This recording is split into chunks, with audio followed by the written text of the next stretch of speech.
Future సిటీలో land కొనాలని ఆలోచిస్తున్నారా? అయితే వెంటనే మాకు కాల్ చేసి పూర్తి వివరాలు తెలుసుకోండి. అమ్మ, చదువు నేర్పాల్సిన గురువు వాళ్ళు ఏ వయసులో ఉన్న గురువులైనా సరే, అంటే చిన్న వయసులో కూడా గురువులు అవుతూ ఉన్నారు, టీచర్స్ అవుతున్నారు, లెక్చరర్స్ అవుతున్నారు. ఎవ్వరు ఏమైనా కూడా ఒక స్టూడెంట్ అంటే ఒక బిడ్డతో సమానం. తల్లిలాగా కానీ తండ్రిలాగా కానీ ఆ టీచర్ ఉంటే ఆ స్టూడెంట్ ఎప్పటికీ కూడా వాళ్ళకు బిడ్డతో సమానం. అంతే. సో అలాంటి తల్లిదండ్రులకు బిడ్డల మీద ఫీలింగ్స్ వస్తాయా అంటే అది చాలా మహాపాపం. సో టీచర్ కి స్టూడెంట్ మీద కూడా కోరికలు వస్తాయా అనడం కూడా మహాపాపమే. అలాంటిది వైజాగ్ లో జరిగిన ఇన్సిడెంట్, తేజ చనిపోవడం, సూసైడ్ చేసుకోవడం, ఒక లెక్చరర్ హెరాస్మెంట్ తట్టుకోలేక ఒక లేడీ, అసలు మనం ఒక ఆడవాళ్ళగా ఉండి మనం ఇలాంటి వీడియోస్ చెప్పుకోవాలన్నా బాధనే, బట్ అందరికీ తెలియాలి ఇలాగే ఉంది. మరి ఆ అబ్బాయి అంతదాకా ఎందుకు తెచ్చుకున్నాడు?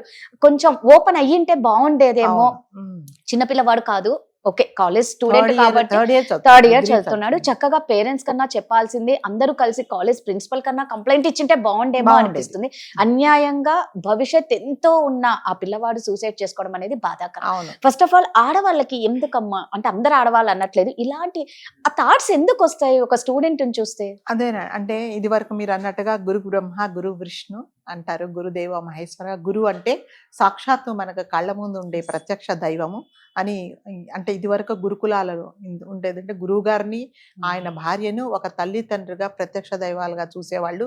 వాళ్ళు చాలా మటుకు ఇళ్లలో పెట్టుకొని విద్యాబుద్ధులు నేర్పించి చక్కగా బయటికి పంపించేవాళ్ళు ఇది వరకు ఉండేది.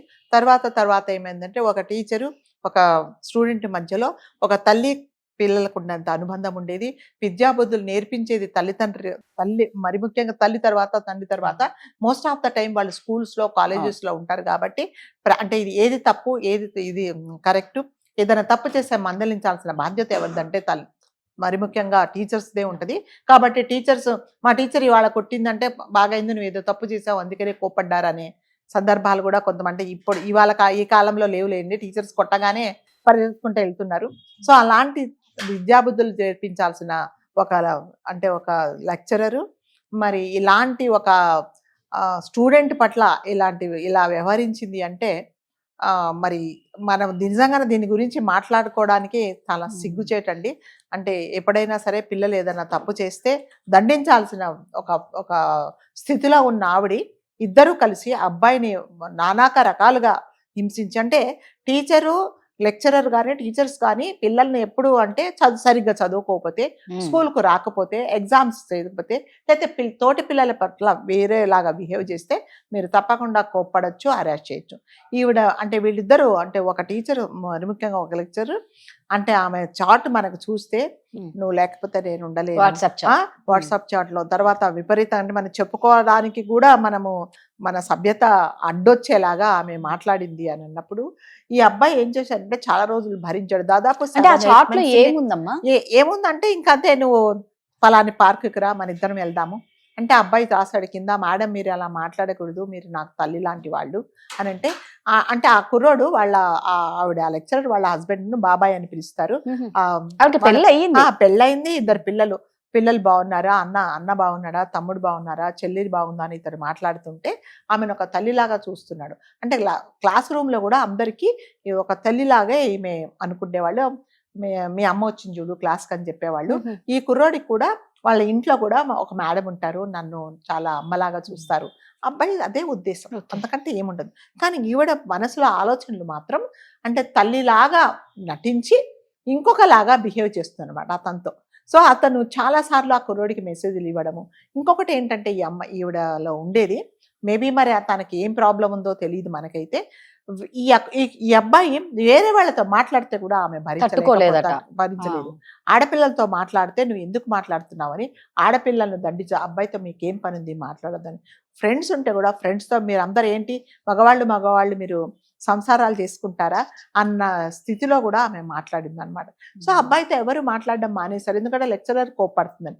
ఎందుకు వాళ్ళందరినీ దూరం చేసిందంటే అంటే ఎవరైతే ఫ్రెండ్స్ ఉండకపోయినప్పుడు ఈవిడకు దగ్గర అవుతున్నారన్న ఉద్దేశంతో ఈవిడ ఇవన్నీ ప్లాన్ చేసింది. కాకపోతే అంటే నా అభిప్రాయం ప్రకారం ఈ అబ్బాయికి అసలు తొందరపడ్డాడు నిజంగానే. ఎందుకంటే అందులో మనం చాట్ చూసాము, ఒక ప్రిన్సిపాల్కి చెప్పింటే, లేకపోతే తన నంబర్ బ్లాక్ చేసింటే, ఈ అబ్బాయి ఎప్పుడైనానండి మీరు మెసేజ్ ఇస్తే నేను రెస్పాండ్ అవుతానే మళ్ళీ మీరు నాకు మెసేజ్ ఇస్తారు కదా. మీరు 100 మెసేజ్ నేను అసలు మాట్లాడనండి మీతో, ఎంతసేపు మెసేజ్లు ఇస్తారు. ఒకవేళ అలా చేసినా బాగుండేది.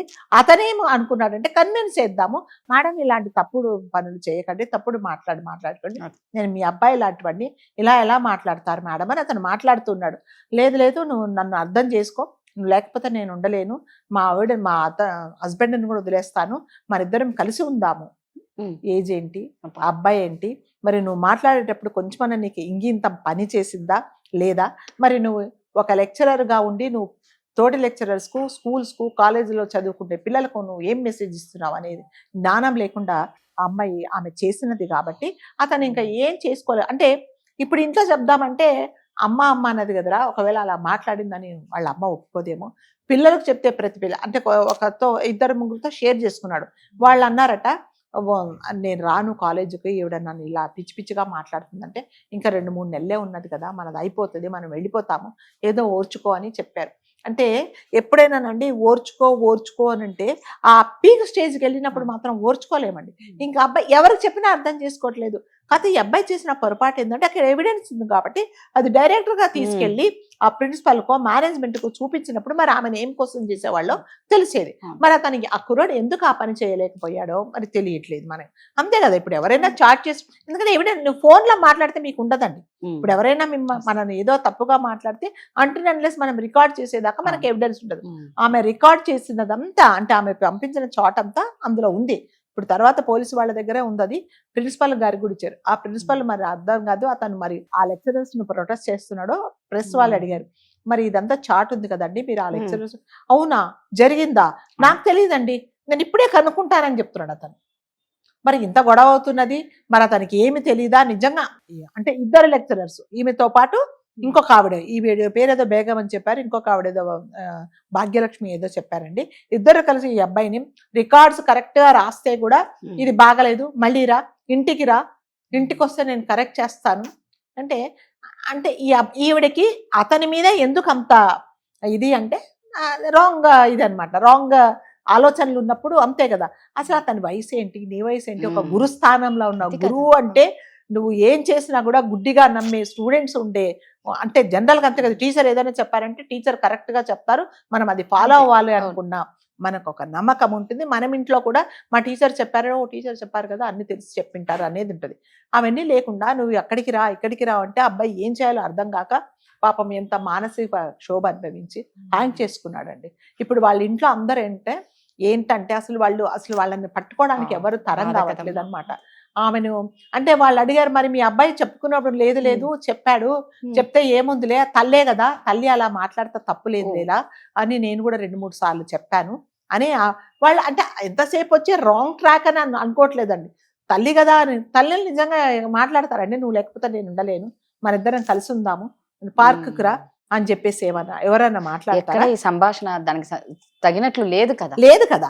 కాబట్టి ఏంటంటే అంటే ఇదంతా ఎందుకంటే జరుగుతుందండి, ఈ కాలంలో కాలేజీలో కానీ స్కూల్స్లో కానీ ఒక గురువుకు ఒక విద్యార్థికి ఉండాల్సిన అనుబంధం ఉండట్లేదండి. ఎంతసేపు వచ్చి పిల్లలు టీచర్స్ ను టీచ్ చేస్తున్నారు, పిచ్చిగా మాట్లాడుతున్నారు.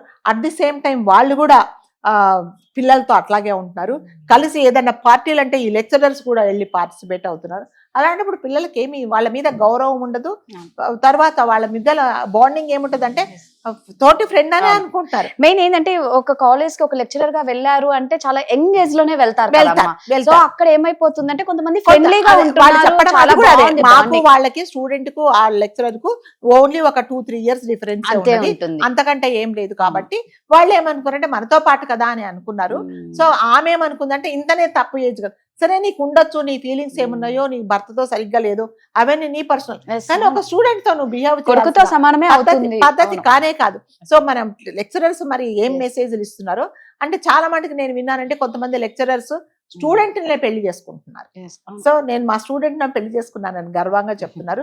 జనరల్ గా స్టూడెంట్ కు ఒక టీచర్ కు ఉండాల్సిన అనుబంధం ఏంటంటే ఒక తల్లికి ఒక కూతురికి ఒక తండ్రికి ఉండాల్సిన అనుబంధమే అనే మనం అనుకుంటాం. కానీ ఈ కాలంలో మాత్రం పిల్లల్ని తీసుకెళ్ళి మా తోటి ప్రొఫెసర్ని పెళ్లి చేసుకున్నానండి నేను స్టూడెంట్ గా ఉన్నప్పుడని. చెప్పుకుంటున్నారు. అది ఎంతవరకు కరెక్టో అది వాళ్ళకే తెలియాలి. వీటన్నిటికీ మూల కారణం ఏంటంటే ఆవిడే మరి నిజంగా మెంటల్ కండిషన్ బాగుందో లేదో నాకైతే తెలియట్లేదు. అనవసరంగా ఒక ఫ్యామిలీ బలైపోయింది. నిజంగా అతను అలా ఉరి వేసుకున్నప్పుడు ఎంత మానసిక క్షోభ, ఎవ్వరికి చెప్పాలో అర్థం కావట్లేదు అబ్బాయికి. ఎవరికి షేర్ చేసుకున్నా మీ అమ్మాయి కదా అని వాళ్ళు అంటున్నారు. పేరెంట్స్ కు చెప్తేనేమో మీ కాదులే అలా కాదు 2 నెలల్లో వచ్చేస్తావు కదా అని వాళ్ళు అన్నారు. స్టూడెంట్స్ చెప్పుకుంటేనే ఇంకేముందిరా 2 నెలలే కదా అని అంటున్నారు.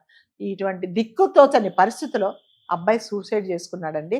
కాబట్టి దయచేసి లెక్చరర్స్ లాగా గురువులాగా ఉండండి. గురుస్థానం అనేది చాలా భగవంతుడి తర్వాత గురువు స్థానం అది చాలా పవిత్రమైనదండి.